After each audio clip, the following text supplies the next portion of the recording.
Greetings, my fellow YouTubers. I'm Joel, aka the Big D of Big D's Entertainment Rankings and Reviews. Welcoming you to the first installment of my superhero month. That's right, I'm going to be reviewing superhero flicks, but it'll mostly be DC movies, as I've reviewed most Marvel movies, but I'm going to do some DC movies in order to promote the release of Joker, which that happens to be next month. So I'm going to start off by continuing on with the Batman series, since Batman's celebrating 80 years, so I thought it would only be fair to go on with the series. So I'll be going on to review the rest of the movies, including the Christopher Nolan trilogy. So here we go with Batman Returns from 1992. The film was directed by Tim Burton again, although he didn't want to, but after going from writer to writer, he agreed to stay on board. Michael Keaton returns as the title character. Joining him on board are Danny DeVito as Oswald Cobblepot, aka the Penguin, and Michelle Pfeiffer as Selina Kyle, alias Catwoman. Although that role was originally to go to Annette Bening, but unfortunately she had to drop out because she was pregnant at the time. But anyway, the cast is pretty good. Most of the cast from the previous movie returns. Well, we got Michael Gough back as Bruce Wayne's butler, Alfred, and Pat Hingle as Commissioner Gordon. Those are just the only two I can think of. We don't get to see Vicky Vale or any others like in the last movie. Oh well. But anyway, I think this movie's pretty cool and all. It's been a long time since I've seen it, but I can remember most of how this goes since I have the Super Nintendo game, which if you have not seen my review of it, check it out. I will review the other Batman Returns games, including the NES version, later on. For now, let's get to the movie. Now, of course, the story starts out in the Cobblepot household, where Mr. and Mrs. Cobblepot aren't too thrilled with their new child's weird figure and behavior. They get rid of him in a baby carriage and send him down to the sewers, where he ends up in Arctic World, part of the old Gotham Zoo,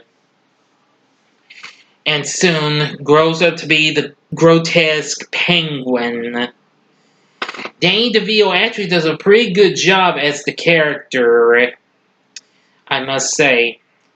I still wish we would see him back again on the big screen, because Burgess Meredith, who played Penguin in the Batman TV series and the original movie from 1966, was good, but I liked DeVito's performance.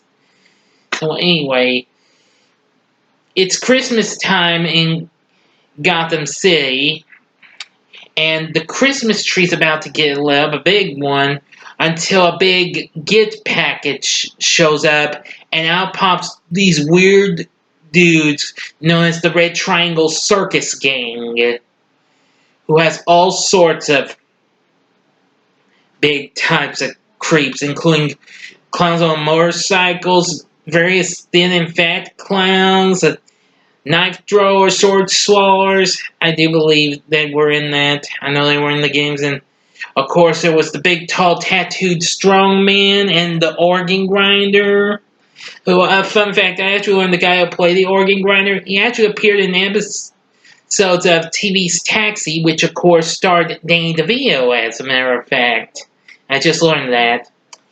And not only that, Selina Kyle, who happens to be secretary to businessman Max Shrek, played by Christopher Walken, is really in for it and soon gets thrown out the window, but by a miracle she survives when cats come around her, and she soon creates her own suit and is reborn as Catwoman. Meow. Yeah, I love it when she appears and says that. And soon, while Bruce Wayne kind of has a bit of an affair with Miss Kyle, as Catwoman, she kind of forms a bond with Penguin to try and destroy Batman. Now, Penguin plans to kidnap the Ice Princess.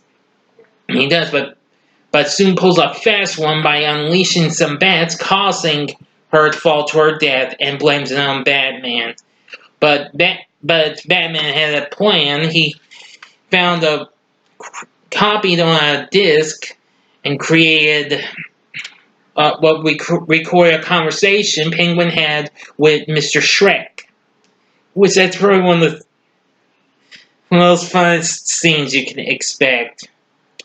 And thus Penguin's true nature is revealed and plans to kidnap all the firstborn sons in Gotham. But soon later on, it turns into a real battle. Now, if you have not seen this movie, I'm going to give you 5 seconds to stop before I give the ending away. Here's your 5 seconds. Okay, now, the ending I'm going to say is very good. I will say that the battle Batman has with Penguin is really cool. And he manages to defend. I can't tell you how, because like I said, it's been a long time since I've last seen the movie. So I do apologize. But I do know he manages to reveal Catwoman, who he really is. Yes. And Mr. Shrek who is there in Penguin's hideout as well, is a rather surprised as well.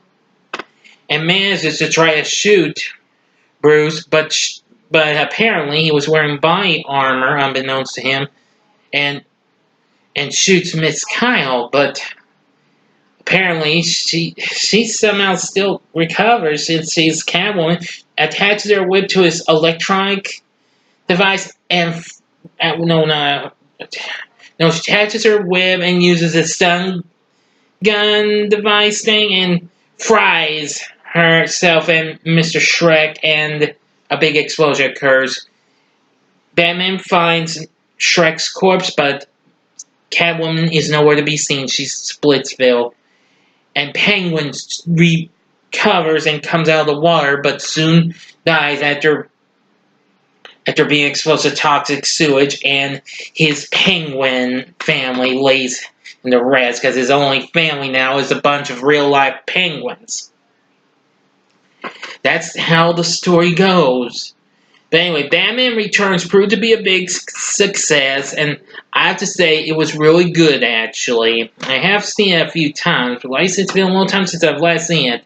But I do have some fond memories of it. Of course, I've got some respect for the video games. The Super Nintendo game especially, because it's probably the best of all of them, while the NES port, which was some of the same company that did the SNES game, Konami, was good. But as for the Sega games, they're okay as well. I mean, the Genesis versions are too bad. Well, the same game released on the Master System and Game Gear were they the same thing? They weren't too. They were okay and all. But there were games for real on lots of other systems.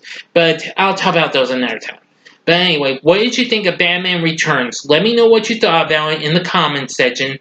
Like and subscribe to my channel. Thank you for watching. Next time, I'll be bringing you a review of Batman Forever. So until next time, Bat fans, I'm the Big D saying, see ya.